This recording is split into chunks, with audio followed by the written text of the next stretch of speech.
Hi everyone, मैं रोहन यादव आप सभी का एक बार फिर से अपने यूट्यूब चैनल पर स्वागत करता हूं।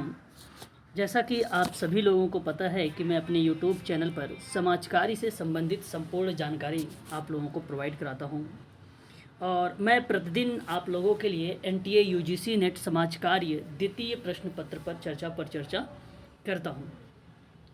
आज की जो हमारी ये क्लास है NTA UGC नेट समाजकार्य द्वितीय प्रश्न पत्र का, और हम लोग चर्चा कर रहे हैं यूनिट नंबर 9 पर। यूनिट नंबर 9 में अगर हम लोग देखें तो उसमें चिकित्सकीय और मनोचिकित्सकीय समाजकार्य के बारे में दिया गया है, और हम लोगों ने भी कल की क्लासेस में चिकित्सकीय और मनोचिकित्सकीय समाजकार्य पे लगभग 30 प्रश्नों को सॉल्व किया था, और आज हम इसी के आगे बढ़ेंगे। क्वेश्चन नंबर 31 लेंगे। तो हमारे सामने प्रश्न ये है, कह रहा है कि मनोचिकित्सकीय सामाजिक कार्यकर्ता किस प्रकार की अन्य महत्वपूर्ण सेवाओं में योगदान करते हैं। और मैंने कल इसके बारे में परसों वाली क्लास में, जो हमारी लास्ट क्लास हुई थी, उसके बारे में हमने इस पे चर्चा किया था। कल जो है टेक्निकल प्रॉब्लम होने की वजह से कल की क्लास नहीं लिया गया था, और आज अपने सही समय पर यानी शाम 6 बजे से 7 बजे आपकी एक क्लास है, और एक क्लास आपकी शाम 8 से 9 बजे से है। 8 से 9 बजे में यूनिट नंबर 9 चलेगा। मानसिक रोग है, सिजोफ्रेनिया वगैरह है, मनोभ्रम क्या होता है, तंत्रिका तंत्र विकार क्या होता है, इसके संबंध में 8 से 9 बजे क्लास चलेगी। और 6 से 7 में आप लोगों का कम्युनिटी ऑर्गेनाइजेशन चलेगा। तो यहाँ पे मनोचिकित्सा समाज कार्यकर्ता की महत्वपूर्ण सेवाओं का योगदान के बारे में चर्चा किया गया है 31। तो ऑप्शन ए देखिए, कह रहा है कि शिक्षण संस्थानों में वे स्वास्थ्य कार्यकर्ताओं का व्याख्यान देकर योग्य बनाकर। तो मैं यहाँ पे अगर कहूँ तो ऑप्शन पहला वाला करेक्ट माना जाएगा कि यहाँ कार्यकर्ता की एक महत्वपूर्ण सेवा इस तरीके के देखने को मिलती है। विभिन्न शोध परियोजना के सर्वेक्षण के माध्यम से सामाजिक कार्यकर्ता क्या करता है, मनोचिकित्सकीय समाज कार्य में अपना योगदान देता है। तो यानी ये भी आपका सही रहेगा। पॉइंट नंबर 3 की बात करें, जन समुदाय को मानसिक स्वास्थ्य के विषय। आज मानसिक स्वास्थ्य पर भी हम लोग थोड़ा सा चर्चा करेंगे। और यहाँ पे अगर हम कहें मानसिक स्वास्थ्य के विषय में लेखों और वार्ताओं में योगदान करके, तो यानी यहाँ पर भी मनोचिकित्सकीय सामाजिक कार्यकर्ता में भूमिका निभाया जाता है। तो इसलिए आपका पहला, दूसरा, तीसरा यानी तीनों सही है। तो ऑप्शन नंबर डी देखिए, उपर्युक्त सभी, यही क्वेश्चन नंबर 31 का डी करेक्ट माना जाएगा। ठीक है। यदि मान लीजिए आप लोग NTA UGC नेट समाजकार्य की ऑनलाइन क्लास लेना चाहते हैं, तो अगर आप प्रैक्टिस करना चाहते हैं तो उसमें आपको 500 में आपको सारे PYQ और मॉक टेस्ट दिए जाएंगे, और जितने भी प्रैक्टिस होंगे वो आपका लिंक भी प्रोवाइड कराया जाएगा। यदि आप लोग यूनिट नंबर 1 से लेकर यूनिट नंबर 10 तक का पूरा कंटेंट भी चाहते हैं, प्लस में वीडियो का लिंक भी अगर आप चाहते हैं, और PYQ मॉक टेस्ट भी चाहते हैं, तो वहाँ पर फीस आप लोगों को 999 रुपये रखी गई है। आप सबको भली भांति तरीके से जानते भी हैं, परिचित हैं कि जुलाई में आप लोगों का एग्ज़ाम नहीं है। NTA UGC net social work का एग्ज़ाम जुलाई में नहीं है। या तो आपका 12 अगस्त होगा, या 13 अगस्त, या 14 अगस्त को होगा। तो 12 अगस्त से 7 दिन पहले यानी 7 डेज़ मान चलिए पहले आप लोगों को ये डेट भी बता दिया जाएगी कि आपका सोशल वर्क का पेपर 12 अगस्त को है, कि 13 अगस्त को है, या 14 अगस्त को है। यानी मान चलिए आपके पास अभी 1 महीने का कुछ प्लस दिन की बात अगर हम करें तो आपके पास समय है, और आप फटाफट यहाँ पर जो है प्रैक्टिस करिए PYQ के रूप में, मॉक टेस्ट के रूप में, प्लस में जो इम्पोर्टेंट टॉपिक है उसको भी थोड़ा सा अध्ययन करने की कोशिश करिए। तो हम बात करते हैं क्वेश्चन नंबर 32 के बारे में कि मानसिक स्वास्थ्य से तात्पर्य किसकी संपन्नता से है। आज हम इस पर चर्चा करेंगे आप लोगों से। तो 32 का अगर हम बात करें तो भावना से भी है, समाज से भी है, मन से भी है। तो उपर्युक्त सभी यहाँ पर करेक्ट जवाब हो जाएगा, ऑप्शन नंबर डी। बात करते हैं क्वेश्चन नंबर 33 के बारे में। प्रश्न हमारे सामने है कि अस्वस्थ सामाजिक स्थिति के व्यक्ति का अपने व्यवहार से प्रभाव पड़ता है, उसके बताइए जरा, संबंधों पर, या व्यवसायिक परिप्रेक्ष्यों पर, या A और B दोनों पर, या इनमें से कोई नहीं। क्वेश्चन नंबर 33 का सही जवाब होगा संबंधों पर भी, और अगर हम बात करें व्यवसायिक परिप्रेक्ष्य पर भी होता है। 33 का सही जवाब ऑप्शन नंबर सी हो जाएगा। बात करते हैं क्वेश्चन नंबर 34 के बारे में। कह रहा है कि मानसिक विकार के प्रमुख कारण बताइए। ऑप्शन ए है बौद्धिक दिव्यांगता, या आप इसको विकलांगता भी कह सकते हैं। क्वेश्चन आरपीडब्ल्यूडी के अकॉर्डिंग अगर हम बात करते हैं 21 टाइप की डिसेबिलिटी, तो ये एक प्रकार की डिसेबिलिटी को शामिल किया गया है। या अगर हम बात करते हैं क्वेश्चन नंबर 34 में, तो एक और ऑप्शन आ रहा है यहाँ पे नशीली दवाओं का सेवन, ये भी एक प्रमुख कारण बन सकता है। और अगर हम बात करते हैं अवसाद का भी, तो अवसाद भी एक प्रमुख कारण बन सकता है। तो क्वेश्चन नंबर 34 का ऑप्शन नंबर जो डी है, ये सभी सही माने जाएंगे। ठीक है, ऑप्शन नंबर डी आपका करेक्ट माना जाएगा। महामारी विज्ञान संबंधित, आज इस पर भी हम लोग चर्चा करेंगे। तो महामारी विज्ञान संबंधित क्या यहाँ पे करेक्ट जवाब होना चाहिए ऑप्शन में? क्वेश्चन नंबर 35 हमारे सामने है, तो इसका सही जवाब होगा रोगों की पहचान करने से है, रोगों के कारणों को चिन्हित करने से है, रोगियों के प्रबंधन का मार्गदर्शन करने से भी है। ऑप्शन नंबर डी आपका सही रहेगा क्वेश्चन नंबर 35 का। बात करते हैं महामारी विज्ञान में पाया जाता है आंकड़ों द्वारा, जरा बताएं क्वेश्चन नंबर 36 का सही जवाब क्या होना चाहिए? तो नैदानिक निष्कर्ष सही है आपका, डेटा संग्रह भी सही है, निवारण स्वास्थ्य देखभाल भी सही है, उपर्युक्त सभी सही है, यानी डी करेक्ट माना जाएगा क्वेश्चन नंबर 36 का। बात करते हैं क्वेश्चन नंबर 37 का, तो महामारी विज्ञानों में किस प्रकार सहायता की है? आपके सामने 4 ऑप्शन है। पहला ऑप्शन कहता है कि अध्ययन के डिज़ाइन संग्रह को, ये करेक्ट माना जाएगा, ये एक प्रकार से हेल्प करता है। और आंकड़ों की सांख्यिक विश्लेषण, ये भी सत्य माना जाएगा। परिणामों की व्याख्या एवं प्रसार को लेकर, ये भी सत्य माना जाएगा। ऑप्शन नंबर जो डी होगा यही करेक्ट माना जाएगा। आज हम लोग इस पे चर्चा करने वाले भी हैं कि महामारी विज्ञान, यहाँ से आप लोगों को एनटीए यूजीसी नेट में 2 प्रश्न हमेशा पूछे जाते हैं। ठीक है, और एक तो श्योर है कि आपको एक प्रश्न तो आना ही तय है, ध्यान रखिएगा आप लोग। यहाँ पे सही जवाब ऑप्शन नंबर डी करेक्ट माना जाएगा। क्वेश्चन नंबर 38 की बात करते हैं, महामारी विज्ञान को अंग्रेजी में क्या कहा जाता है? बहुत ही अच्छा प्रश्न है, ऐसे भी एग्जाम में प्रश्न पूछे जाते हैं। तो 38 का सही जवाब हो जाएगा एपिडेमियोलॉजी कहा जाता है, ऑप्शन नंबर सी करेक्ट माना जाएगा यहाँ पर महामारी विज्ञान को। बात करते हैं क्वेश्चन नंबर 39 के बारे में, महामारी तथा स्थान विशेष की महामारी का अंतर पहली बार बताया गया, और वो भी किसके द्वारा बताया गया?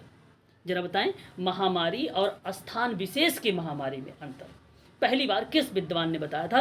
क्वेश्चन नंबर 39 का सही जवाब जो माना जाएगा 39 का, ऑप्शन नंबर आपका हिप्पोक्रेटिस यानी बी करेक्ट माना जाएगा। ठीक है, याद रखिएगा, अच्छा प्रश्न था ये। क्वेश्चन नंबर 40 देखेंगे, 40 नंबर का प्रश्न हमारे सामने है और कह रहा है कि महामारी विज्ञान के संबंध में क्या सही है? तो महामारी विज्ञान संबंध में क्या स्टेटमेंट सही है? तो पहला ऑप्शन कहता है कि यह ना केवल महामारी रोगों से है, बल्कि, अपितु मतलब होता है बल्कि या परंतु, सामान्य बीमारियों से संबंधित होता है। बिल्कुल सही जवाब यहाँ पे है, पहला पॉइंट आपका करेक्ट होगा। स्वास्थ्य स्थिति, उच्च रक्तचाप और मोटापे के कारण व निवारण का अध्ययन करता है महामारी विज्ञान, ये भी स्टेटमेंट आपका सही है। रोगों का आधिकारिक या आधारिक लक्षण सबके ऊपर किस प्रकार प्रभाव डालता है, ये भी स्टेटमेंट आपका सही रहेगा, इसलिए ऑप्शन नंबर आपका 40 का डी करेक्ट माना जाएगा। बात करते हैं क्वेश्चन नंबर 41 के बारे में, कह रहा है कि ईटियोलॉजी प्राय किस और किन विषय या विषयों से संबंधित है? ईटियोलॉजी, अच्छा प्रश्न है क्वेश्चन नंबर 41। इसका सही जवाब हो जाएगा भौतिकी से भी है, सरकार से भी है और मनोविज्ञान से भी है। तो क्वेश्चन नंबर 41 का सही जवाब यहाँ पे जो होगा ऑप्शन नंबर डी करेक्ट माना जाएगा, all of the above. Question number 42, अतीत की भौतिक घटनाओं जिनसे संबंधित तथ्य और साक्ष्य का अभाव हो, ऐसे में चिकित्सा क्षेत्र के किस प्रभाग की सहायता ली जाती है? क्वेश्चन नंबर 42 हमारे सामने है। तो इटियोलॉजी का लिया जाता है, ऑप्शन नंबर आपका बी करेक्ट माना जाएगा, जहाँ पे भौतिक घटना भी ऊपर वाले प्रश्न में आपने देखा, सरकार भी है, मनोविज्ञान की भी भूमिका भी शामिल किया गया है। ठीक है, तो ऑप्शन नंबर आपका यहाँ पे बी वाला करेक्ट माना जाएगा। बात करते हैं क्वेश्चन नंबर 43 के बारे में, प्राचीन समय में किस महामारी के स्थान विशेष का विनाश हुआ और इसका ज्ञान किया जाता है? तो जरा बताइए, क्वेश्चन नंबर 43 का सही जवाब क्या होना चाहिए? हेतुकु में, ऑप्शन नंबर आपका ए वाला करेक्ट जवाब हो जाएगा। इसके बारे में मैं अभी आप लोगों से चर्चा शाम को 8 बजे करूँगा। इस क्लास को आप अवश्य ज्वाइन करिएगा, वेरी मोस्ट इम्पॉर्टेंट क्लास है शाम को। आज सिजोफ्रेनिया के बारे में अगर हम बात करें, सिजोफ्रेनिया है एक, बताइए जरा क्या है, कि गंभीर चिंता, अवसाद और विशिष्ट प्रतिक्रिया है। क्वेश्चन नंबर 44 है और यही आपका सही जवाब है। देखिए यहाँ पर ये स्टेटमेंट आपका सही माना जाएगा 44 का।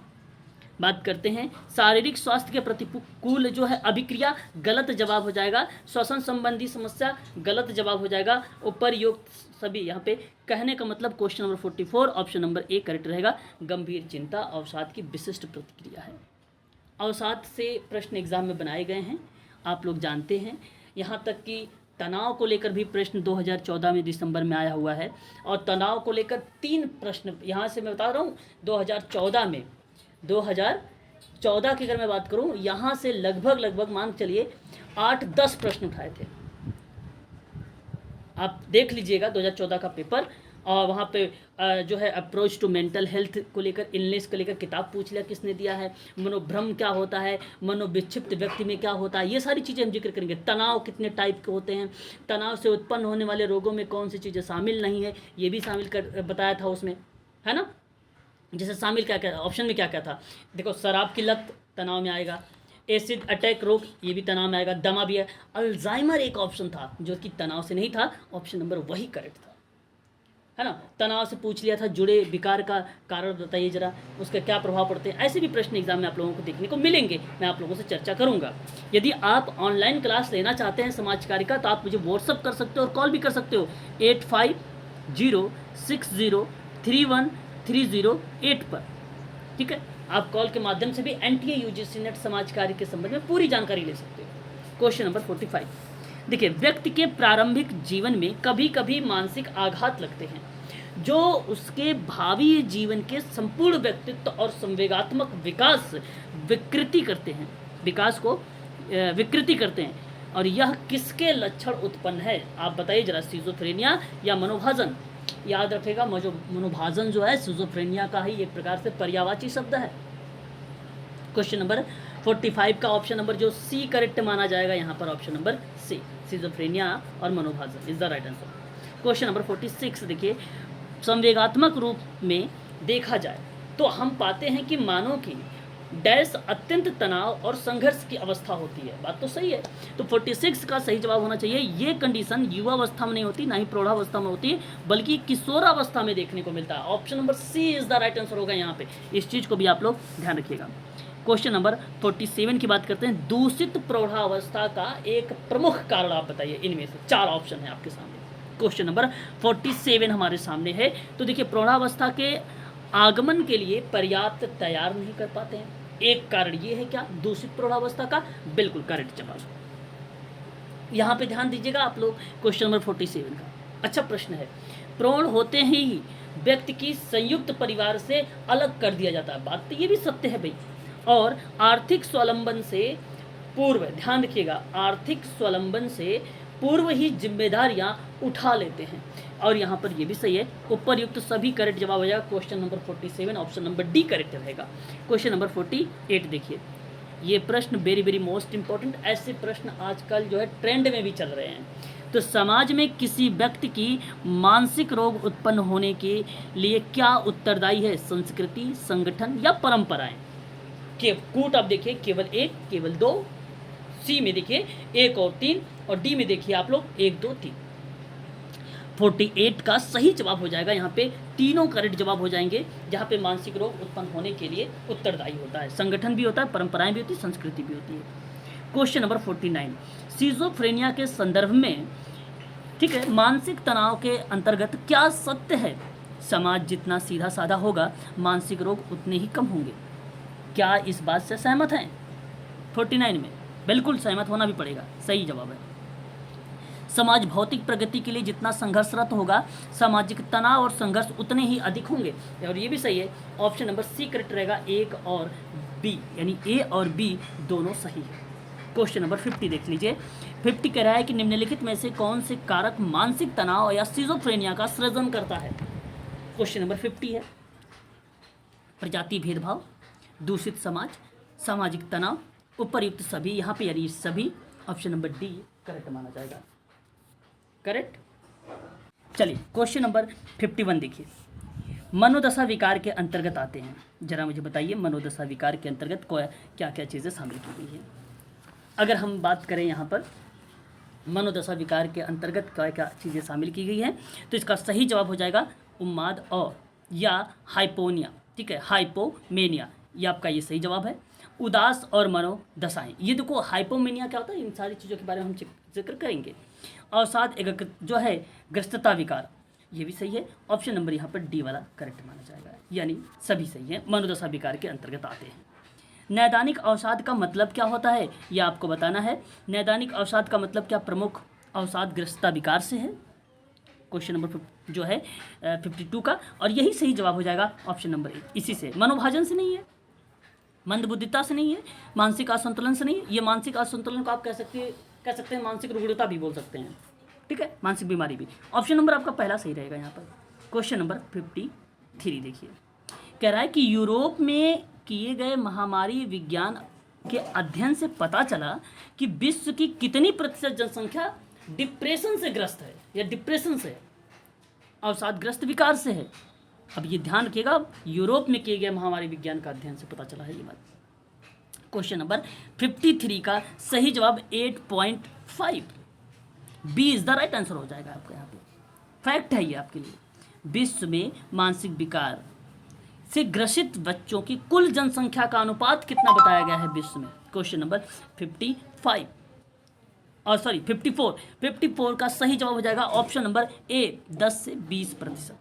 क्वेश्चन नंबर 55, एक मनोदैहिक विकार लक्षण, देखिए इसके बारे में हम चर्चा करेंगे आज की क्लास में, जो वास्तव में मानसिक विकार को स्पष्ट रूप है को डैश कहा जाता है। 55 का यहाँ पे सोमैटोफॉर्म कहा जाता है। ऑप्शन नंबर पहला करेक्ट हो जाएगा। इसके बारे में हम लोग जिक्र भी करेंगे सोमैटोफॉर्म के बारे में आज क्लास के। दैहिक विकार लक्षण और सोमैटोफॉर्म के अंतर्गत आता है, बताइए क्या। 56 हमारे सामने है इस समय। और अगर मैं आपसे बात करूं, स्नायुविक चिकित्सा श्रेणी आती है, हृदय चिकित्सा भी आता है, जठरांत चिकित्सा भी आता है। ऑप्शन नंबर आपका यहाँ पे डी करेक्ट माना जाएगा। ठीक है, क्वेश्चन नंबर नेक्स्ट लेंगे 57। एक अनुमान के अनुसार बताइए संयुक्त राज्य अमेरिका में 2.7 मिलियन बच्चे मानसिक विकार से ग्रसित हैं, जो कुल जनसंख्या अनुपात का डैश है। Question number 57 is the right answer होगा ऑप्शन नंबर बी, 13%। 58 देख लीजिए आप लोग, इंपॉर्टेंट सवाल, मनोदशा विकार के अंतर्गत आता है। अभी मैंने इसके बारे में शायद आपको एक बार बता भी चुका हूँ, आ भी चुका है। तो देखिए उन्माद और हाइपोमेनिया ये आएगा मनोदशा विकार में, उदास मनोदशा ये भी आएगा, अवसाद भी आएगा। तो यहाँ पर ऑप्शन नंबर डी देखिए 1, 2, 3 लिखा है, इसलिए आपका क्वेश्चन नंबर 58 का डी वाला सही माना जाएगा। क्वेश्चन नंबर 59 देख लीजिए, ये भी प्रश्न इंपॉर्टेंट है। निम्नलिखित में से कौन सा या सी बीमारी या बीमारियां तनाव से उत्पन्न नहीं मानी जाती हैं। क्वेश्चन नंबर 59 हमारे सामने है। एक मेनिंजाइटिस को नहीं माना जाता है और एक मिनीमाता को नहीं माना जाता है 59 का। अब जहाँ पर 2 और 4 लिखा होगा 59 ऑप्शन में, वही सही माना जाएगा। तो 2 और 4 ऑप्शन नंबर सी में दिया गया है, इसलिए क्वेश्चन नंबर 59 का सी वाला करेक्ट जाएगा। बात करते हैं क्वेश्चन नंबर 60 यानी 60 आपके सामने है। कह रहा है कि मानसिक विकारों वाले बच्चों को किन चुनौतियों का सामना करना पड़ता है। और 60 का सही जवाब क्या होना चाहिए, मौलिक अधिकारों के उल्लंघन का या कलंक, अलगाव या भेदभाव के साथ अन्य विसंगतियाँ, शिक्षा सुविधाओं तक पहुँच की कमी। ऑप्शन नंबर डी है आपका उपयुक्त सभी, इसलिए आपका डी वाला 60 का सही माना जाएगा।